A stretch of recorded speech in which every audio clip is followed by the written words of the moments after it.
بالله من الشيطان الرجيم ওয়ারিস আলী মামুন ভাই এবং বিশেষ অতিথি মোহাম্মদ আব্দুল হালিম ভাই উপস্থিত আছেন।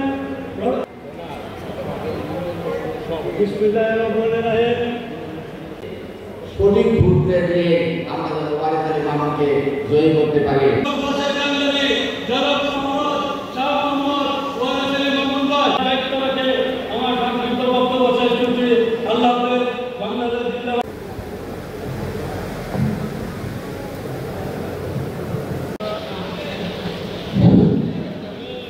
বিসমিল্লাহিররহমানিররহিম। এই পর্যায়ে বক্তব্য রাখবেন বাংলাদেশের গণতন্ত্রকে মুক্ত করা একটি অবাধ নির্বাচনের পদ্ধতি। সম্মানিত সহসভাপতি জামালপুর পৌর বিএনপি, বিশ্বাস করি বিগত দিনে